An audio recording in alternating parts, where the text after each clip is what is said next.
ஐயா சிவாய நம்ம சொல்லுங்க. ஐயா சிவாய நமகையா. சொல்லுங்க. இப்போ பீகார் எலெக்ஷன்ல பிஜேபி தான் முன்னிலையில் ஜெயிச்சிடும் அந்த நம்பிக்கை வந்துருச்சு. சரி. அது வடக்கு பாத்தீங்கன்னா மேக்சிமம் பிஜேபி வந்துருது. சரி. தமிழ்நாட்டுல மட்டும் மண்ணை கவுதே, என்ன காரணம் கொஞ்சம் தெளிவுபடுத்துங்க. ஒரே காரணம் தான். என்ன? நீ ஏன் ஊழல்வாதி மீது நடவடிக்கை எடுக்க மாட்டேங்கிற? அண்ணா என்ன கேட்க, அண்ணாமலை அவன் ஊழல்வாதி கையை காட்டுறாருல, உன்கிட்ட அதிகாரம் இருக்குல்ல, உள்துறை உங்ககிட்ட தானே இருக்கு, எல்லா இளவுத்துறையும் உங்ககிட்ட தானே இருக்கு, ஏன் நடவடிக்கை எடுக்க மாட்டேங்கிற? எடுக்க மாட்டான். எடுத்தா பிஜேபி ஆட்சியை பிடிக்கும். பிஜேபி தொண்டர்கள் எதிர்பார்க்கறான், ஏன் இவனுங்கெல்லாம் இன்னும் விட்டு வச்சிருக்காங்கன்னு. இவங்க எதுவுமே 12 வருஷம் ஆட்சிக்கு வந்து இன்னும் ஒரு துரும்ப கூட கிளி போடல. இனி என்னத்தை நீங்க ஊழல் மீது கிழிச்சிட போறாங்களா? அதான் போகையா, இது உருப்படாது. இது அண்ணாமலைக்கே தெரியும். அண்ணாமலையே நொந்து போய் கிடக்குறாரு, என்னடா பண்றதுன்னு சொல்லி இவங்கிட்ட மாட்டிட்டு முழிக்கிறாரு. அதான் உண்மை.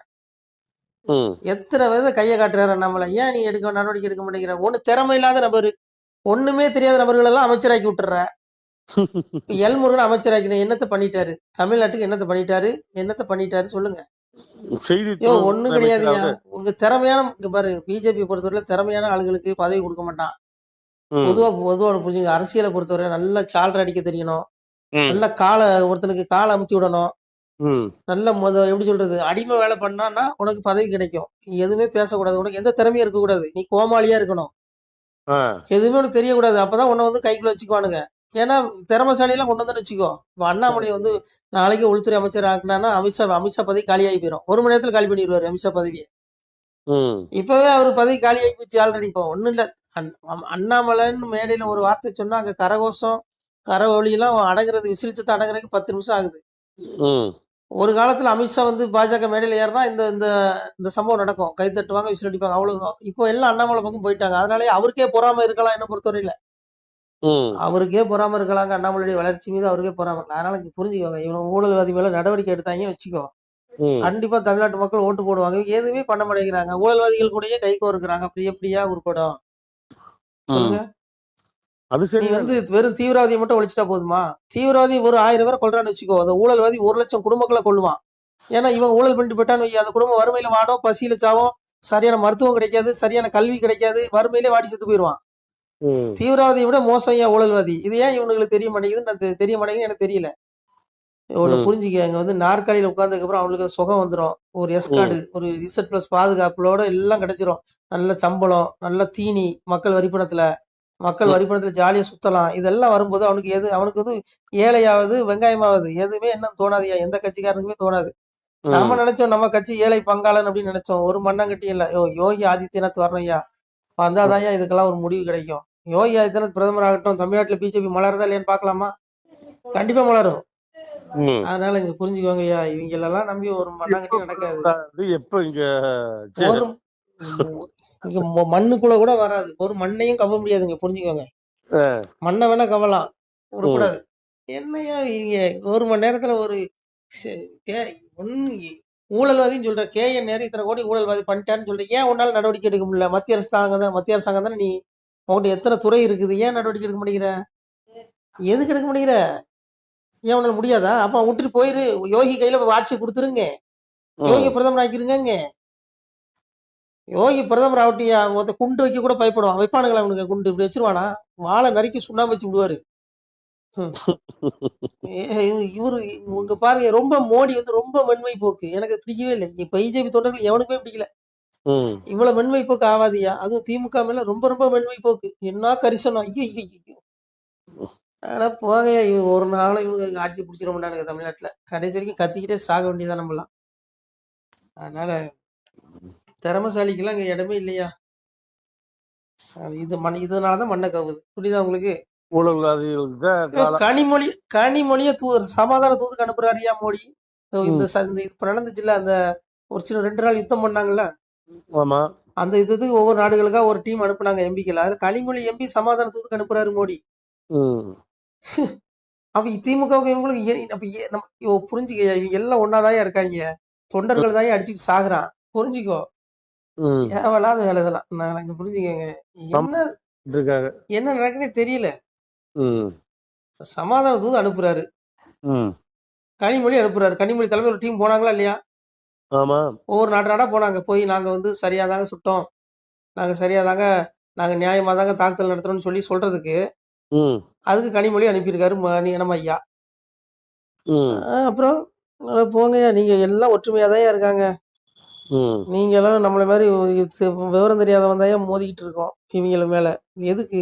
அவங்களே ஒற்றுமையா இருக்காங்க, நம்ம எதுக்கே அடிச்சுக்கணும்? வேலையை பாருங்கய்யா போய். நம்ம சிவாய் சிவாய நம. திருச்சிட்டம்பலம், தில்லையம்பலம், பொன்னம்பலம்.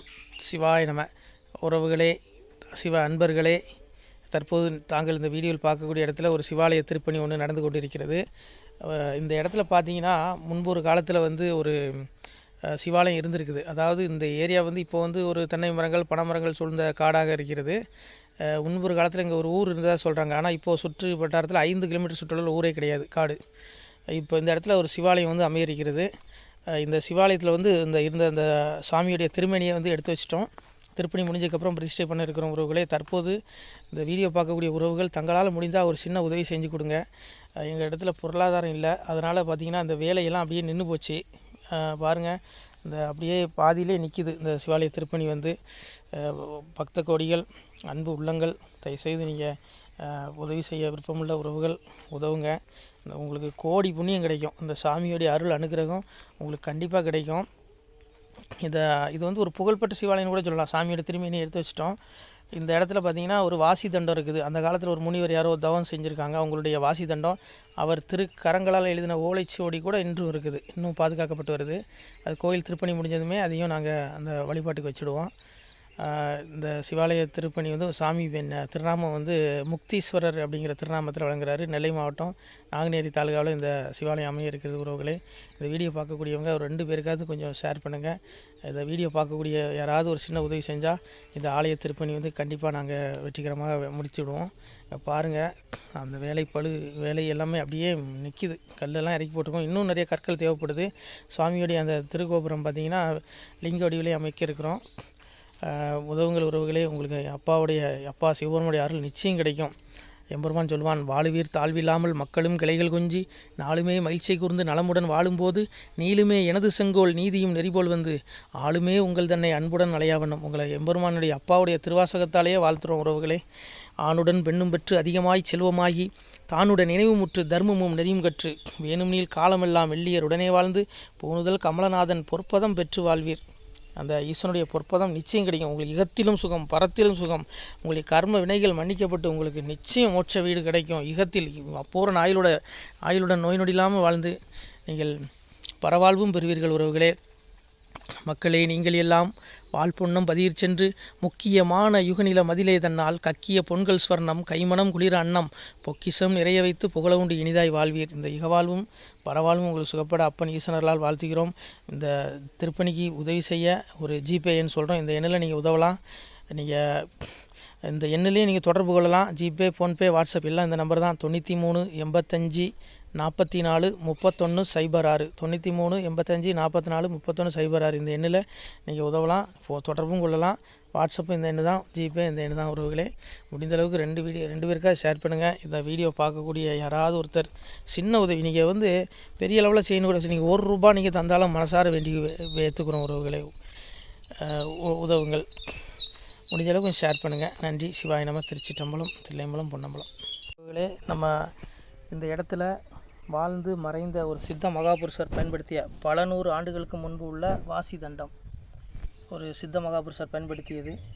அவர் திருக்கரங்களால் எழுதிய அந்த ஓலைச்சுவடி கூட பாருங்கள், இன்னும் பாதுகாக்கப்பட்டு வருது. இந்த சிவாலயம், நம்முடைய இந்த சிவாலய திருப்பணி முடிந்ததுமே எம்பெருமான் அவர் எழுதிய அந்த சிவனை பற்றி புகழ்ந்து எழுதிய அந்த பாடல் வரிகள் இதில் இருக்குது. இந்த வாசி தண்டம் அவர் பிரதிஷ்டை செய்த அந்த லிங்க திருமேனியையும் இந்த இடத்துல நாம் இந்த ஆலயம் கட்டி நாம் பிரதிஷ்டை செய்திருக்கிறோம். அனைவரும் இந்த ஆலய பிரதிஷ்டைக்கு கண்டிப்பாக வரணும். முடிஞ்ச அளவுக்கு வீடியோ பார்க்குறவங்க உதவி பண்ணுங்கள் உறவுகளே. பொருளாதாரம் இல்லாமல் திருப்பணி நின்று போச்சு. முடிஞ்ச அளவுக்கு ஷேர் பண்ணுங்கள், உதவுங்க. நன்றி. நம சிவாய. திருச்சிட்டம்பலம், தில்லையம்பலம், பொன்னம்பலம். இந்த புண்ணியபலம் தங்களுக்கு கோடான கோடியாக வரும் உறவுகளே. நம சிவாய. ஐயா சிவாய் நம்ம சொல்லுங்க. ஐயா சிவாயன் மகையா சொல்லுங்க ஐயா. பாஜகவில் வேலை செய்யாத ஆளுகளுக்கு நிறைய பதவி கொடுக்குறாங்க. சரி. ஆனால் அண்ணாமலை நிறைய வேலை பார்த்துருக்கிறாரு. கட்சி நோட்டான்னு சொன்ன கட்சியவே வந்து தூக்கி பிடிக்க வச்சிருக்கிறாரு இன்னைக்கு தமிழகத்துல. சரி. ஆனா அண்ணாமலைக்கு இது வரைக்கும் இன்னும் போஸ்டிங் கொடுத்த மாதிரி தெரியல. என்ன காரணம்? ஒரே காரணம் தான். நீ ஏன் திமுகவுக்கு ஜாலரை அடிக்கல? நீ தமிழிசை மாதிரி அண்ணன் ஸ்டாலின் அப்படின்னு சொல்லியிருந்தனா உனக்கு நேரம் உனக்கு உன்ன துணை குடியரசுத் தலைவர் ஆக்கியிருப்பாங்க, இல்ல 3 மாநில கவர்னர் ஆக்கியிருப்பாங்க. நீ எதுக்கு திமுகவை எதுக்குற? நீ திமுகவை எதுனா பிடிக்காதியா? திமுக வந்து மேல இருக்கவங்களுக்கு செல்ல பிள்ளை, புரிஞ்சுக்கோங்க. இன்னைக்கு இவனுக்கு பதவி மேல இருக்க, நீ பதவி கொடுத்துருக்க ஆளுகெல்லாம் பாத்தீங்கன்னா அவ்வளவு பேரும் திமுகவுக்கு சாதகமா இருந்தவங்க தான். இலக்கணேசன் எடுத்துக்கிடுங்க, அவரு கலைஞர் என்ன புகழ்ந்திருப்பாரு. அப்புறம் தமிழிசை சொல்ல வேண்டாம், அண்ணன் ஸ்டாலின் அப்படின்னு தான் அம்மா சொல்லுவாங்க. அப்புறம் இவரு சிபி ராதாகிருஷ்ணன் சொல்ல வேண்டாம், நேரத்தையே சொல்லிட்டாரு பாத்தீங்களா? அதாவது முதல்ல எனக்கு ஆளுநர் பதவி வந்ததை சன் டிவி வாயிலாக தான் தெரிந்து கொண்டேன். சன் டிவில தான் போனே போட்டாங்களா? யாரு? சிபிஆர் சொல்றாரு, சிபி ராதாகிருஷ்ணன் துணை குடியரசு நேற்று பப்ளிக்கா மேடையிலே சொல்றாரு. அண்ணாமலை உனக்கு ஏன் தேவையில்லாத வேலை? நீ எதுக்கு திமுக எதுக்குற? இவங்களை போல நீயும் ஜாலரை அடிச்சுட்டு போ, உனக்கு பெரிய பதவி கொடுப்பாங்க. நீ எதுக்கு திமுக எதுக்குற? திமுக ஃபைல் ஏன் வெளியிடுற? திமுக எதுத்தா மேல இருக்க பாஜக காரனுக்கு பிடிக்காது. ஏன்னா அவன் திமுக வந்து அவனுக்கு செல்ல பிள்ளை. ஒண்ணு புரிஞ்சுக்கோங்க ஐயா, தமிழ்நாட்டுல இந்த பிஜேபி வளரணும், இந்த கட்சி ஆட்சியை பிடிக்கணும்னு நினைக்கிறது யாரு தெரியுமா? அண்ணாமலை மற்றும் பாஜக தொண்டர்கள் மற்றும் பாஜக அல்லாது வெளியில் இருந்து பாஜகவை ஆதரிப்பவர்கள், இவர்கள் மட்டும்தான் இந்த கட்சி இந்த ஆட்சியை பிடிக்கணும், தமிழ்நாட்டுல ஆட்சி பிடிக்கணும்னு நினைக்கிறான். ஆனா மீதி எவனுமே நினைக்கல. மீதி எல்லாம் நினைக்கிறான், ஹெச் ராஜா விட்டுருங்க, பேராசிரியர் சீனிவாசன் விட்டுருங்க, அப்ப அவங்களாம் நல்ல கள போராளிகள், நம்ம அவங்க எல்லாம் குறை சொல்லல. மீதி எல்லாரும் என்ன நினைக்கிறான்? நீ திமுக காரன் கூட கூட்டணி வைப்பா, எனக்கு ஒரு எம்எல்ஏ சீட்டை கொடுத்துரு, நான் ஜெயிக்கணும், நான் மந்திரி ஆகணும். இதுதான் இவனுடைய எண்ணமா இருக்கு. பதவிக்காக தான் ஒட்டிட்டு இருக்கானுங்க. அதனால இங்க பாருங்க, இவனுக்கு எல்லாம் பெரிய தியாகிகள் கிடையாது. பிஜேபியில இருக்கவங்க எல்லாருமே பெரிய பரமாத்மா கிடையாது, புரியுதா? 1 நம்பர் சுயநலவாதிகள். திமுக காரன் கூட பரவாயில்லன்னு சொல்லலாம், அந்த அளவுக்கு ஆயிடும் ஒண்ணுலாம் பாத்தீங்கன்னா. அதனால அங்க பாருங்க, அண்ணாமலைக்கு பதவி கொடுக்காதது காரணம் ஒன்றுதான், இந்த ஆளு திமுக எதுக்காரு. இவங்களை போல நீயும் திமுக ஆதரி, உனக்கு நாளைக்கே பெரிய பதவி கிடைக்கும். நாளைக்கே மோடி வந்து பதவி விலகிட்டு பிரதமரா நீ இருந்துக்கிட்டு கூட சொல்லிடுவாரு, புரிஞ்சுக்கோங்க, அந்த அளவுக்கு இருக்கும். ஆனா இங்க பாருங்க, இவனுக்கு எப்படி தெரியுமா? இவனுக்கு எல்லாம் ஒண்ணு குடிக்குவான். அந்த பெரிய பெரிய தலைவர்கள் எல்லாம் திமுக, கம்யூனிஸ்ட் எல்லா கட்சிக்காரன் கூட ஒரு கல்யாணம் கட்சினாலும் சேர்ந்துக்குவான். ஏதாவது ஒரு மரணம் நடந்துட்டு அதுலயுமே ஒண்ணு குடிக்குவான். நல்லா அவனுக்குள்ள நல்லா ஒன்னாதான் ஒற்றுமையா தான் இருக்கான். ஆனா கீழே இருக்க தொண்டர்கள் உங்களை போல என்ன போல இந்த விசுவாசிகள் இவனுங்களை கொம்பு சீவி விடுவான். இவனுங்க திமுக கூட பகையாவே வச்சிருப்பான், புரியுதா உங்களுக்கு? இந்த பாருங்க, இந்த அரசியல்வாதி பயல்கள் எவனையுமே நம்பாதுங்க. இங்க எவனும் பரமாத்மா கிடையாது, புரிஞ்சுக்கோங்க. நீங்க பார்க்க வேண்டியது நம்ம அப்பா சிவனை மட்டும் தான் பார்க்கணும். இங்க பாருங்க, இந்த அரச பதவிங்கிறது ஒரு மாயை. இவனுக்கெல்லாம் அந்த பதவி வெறி பிடிச்சு திரியிறானுங்க. நம்ம அடைய வேண்டிய ஒரே பதவி அப்பாவை தேடி சிவலோக பதவி. உனக்கு அதான் சொல்றான், 800 யுகம் இருந்தும் எய்தாத வீடு பெற வெந்நீர் பூசி விளங்குவதும் எக்காலம், அவவேடம் பூண்டு இங்கு அலைந்து மிக தெரியாமல் சிவவேடம் பூண்டு சிறந்திருப்பது எக்காலங்கிறான். அவவேடம் என்ன தெரியுமா? இங்க கிடைக்கிற பதவி புகழ் மாயை அப்படிங்கிற அந்த போதை, இந்த அவவேடம் இந்த வெறியில விழாம ஒத்த ரூபா திருநீர் பாயிட்டு சிவசிவான்னு 3 கோடு போட்டா 800 யுகங்கள். கேக்குறீங்களா இல்லையா? ஹலோ, சொல்லுங்க. அப்படி அங்க பேசிட்டு இருக்கீங்க. 800 யுகங்கள் நீ தவம் இருந்தாலும் கிடைக்காத பதவி உனக்கு 3 கோடு சிவசிவான்னு போட்டா கிடைக்குங்கிறான். அவ்வளவு பெரிய உயர்ந்த பதவி சிவலோக பதவி தான். நான்லாம் அதை தான் தேடிட்டு இருக்கேன், எங்க அப்பாவை தேடி. இந்த பதவி இதெல்லாம் போதைங்க, இது பெரிய போதை. அவன் நாற்காலிக்காக இங்க பாருங்க, கமலாலயத்துல ஃபெவிகால் போட்டு ஒட்டிட்டு உட்காந்துருக்கான். அவன் எழுந்துச்சு போனா சேரையும் தூக்கிட்டு தான் போவான். ஏன்னா அவன் பதவி பெறக்கூடாது, அந்த அளவுக்கு ஒட்டிகிட்டே இருக்கும். அவன் எழும்புனா அவன் மட்டும் எழும்ப மாட்டான், அவன் நாற்காலியும் பின்னாடி ஒட்டிட்டு இருக்கும். அப்படியே நடக்கும்போது நாற்காலியும் பின்னாடி வரும். அந்த மாதிரி இருக்கானுங்க பதவி வெறிங்க இவனுக்கெல்லாம். இங்க எவனும் தியாகி கிடையாது. அதனால இங்க இவனுக்கெல்லாம் நம்பி அடி வாங்கி சாகாதீங்க. நம்ம தேட வேண்டியது அப்பாவை மட்டும்தான், சிவனை மட்டும்தான். அதை பாருங்க. அதனால பாவம் அண்ணாமலை உணர்ந்துட்டாருங்க. அதனாலதான் அவரு பாவம் அப்படியே என்ன செய்யணும் வழி இல்லாம போய் ஓடியே ஏதோ பேசிட்டு இருக்காரு. அதனால இங்க பாருங்க, திமுகவுக்கு ஜாலரா அடிச்சீங்கன்னா உங்களுக்கு நல்ல பதவி கிடைக்கும். நீங்க திமுக எதிர்த்தீங்கன்னா உங்களை கட்சியை விட்டே ஓரம் கட்டிடுவான்.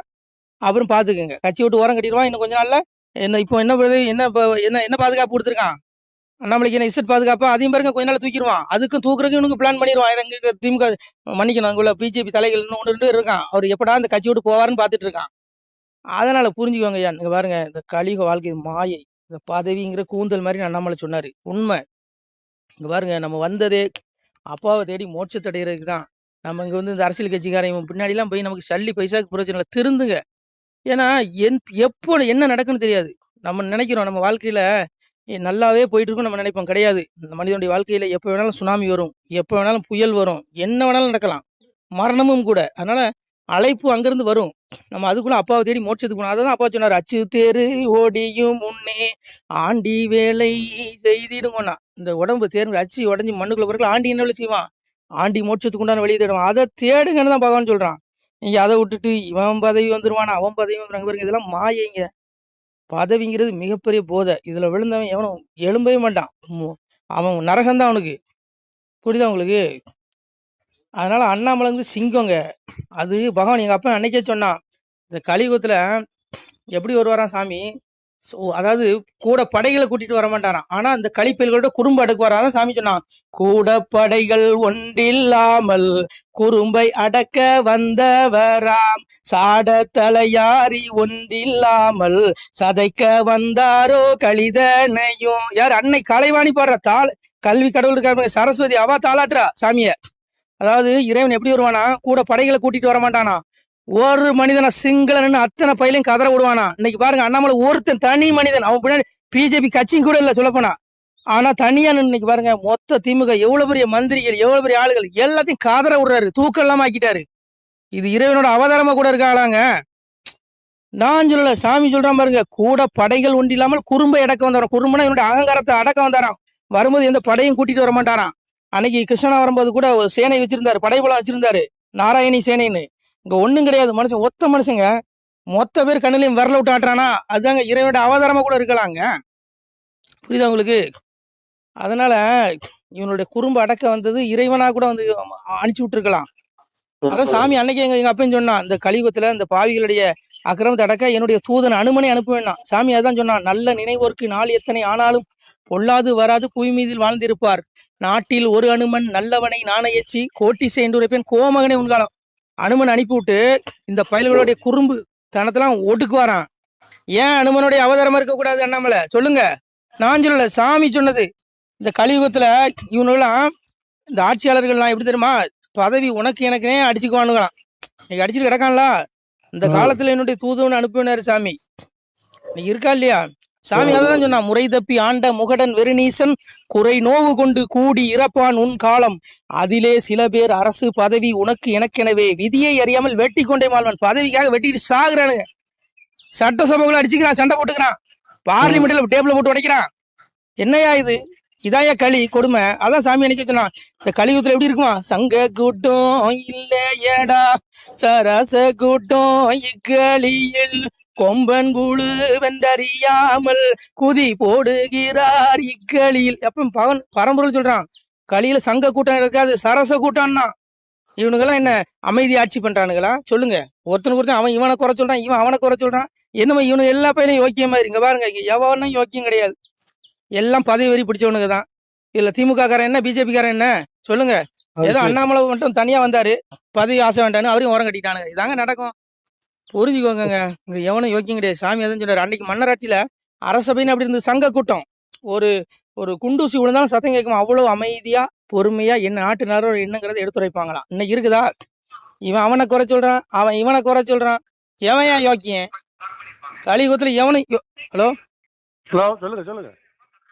அதனால இன்னைக்கு புரிஞ்சுக்கோங்க, இங்க இப்படிதான் இருக்காங்க. பக்கத்துல டிவி சத்தம் கேக்குது இல்ல இல்ல, அதனால இப்படிதான் இருக்கும். இல்ல அண்ணாமலை என்ன பண்ணுவார் பாவம்? என்ன பொறுத்தவரை அண்ணாமலை ஏற்கனவே சொன்னாரு, பதவிக்கிறேன்னு கூந்தல் மாதிரி நான் மாடு மேய்க்க போறேன்னாரு. என்ன பொறுத்தவரை அண்ணாமலை வந்து இவனுங்க கிட்ட கிடந்து மாரடிக்கிறதுக்கு செவனேன்னு போய் ஆடு மேய்ச்சிட்டு செவனேன்னு அவருடைய ஆத்மாவுக்கு உண்டான அந்த வேலை செய்யலாம், ஆத்மா தேடலுக்கு போயிடலாம். இதெல்லாம் மாயைங்க, அது அவருக்கே தெரியும். அவரே நிறைய இடத்துல பகவத்கீதை பேசுறாரு, அவர் ஞானம் பெற்ற மனிதன் அண்ணாமலை. அதனால இங்க பாருங்க, அவருக்கு தெரியும் பதவிங்கிற கூந்தல் மாதிரின்னு. பெரிய பதவி சிவலோக பதவி தாங்க, எங்க அப்பனுடைய வைகுண்ட பதவி தாங்க. அதான் எங்க அப்பன் சொன்னா, பாக்கியம் கொடுப்போம் நாமும் பலனுடன் வாழுவோர்க்கு நோக்கிய கருணையுண்டாம் நோயிலாதிருந்து வாழ்வார், தாக்கிய வாசகத்தின் தன்மையை நம்புவோர்க்கு பாக்கிய வைகுண்ட வீடு வந்தவர் வாழ்வார் தாமே. 14 உலகம் அழியும், வைகுண்டம் அழியாது. ஏன்னா நித்திய உலகம், அதான் ஆத்ம உலகம். அங்க போனாதான், இந்த வைகுண்ட வீட்டுக்கு போனாதான் நித்திய வீடு. அந்த வீட்டுக்கு போனா அந்த ஆத்மா உயிரடையும், பேரானந்த நிலை அடையும், மீண்டும் பூமிக்கு திரும்பி வராது, 84 லட்சம் பிறவி எடுத்து சாகாது. அதை தேடிக்கோ. அதான் சாமி சொன்னா, பாக்கியம் கொடுக்கும் பலனுடன் வாழ்வருக்கு நோக்கிய கரையுடன் நோயே வராது. எங்க அப்பாவுடைய திருவாசகத்தை கேட்டா நோயே வராதுங்க. அதான் சாமியை சொல்றாரு, தினமொரு நேரம் எந்தன் திருமொழி அதனை கேட்டால் பனிவெள்ளம் போலே பாவம் பறந்திடும் நிசமே சொன்னோம்.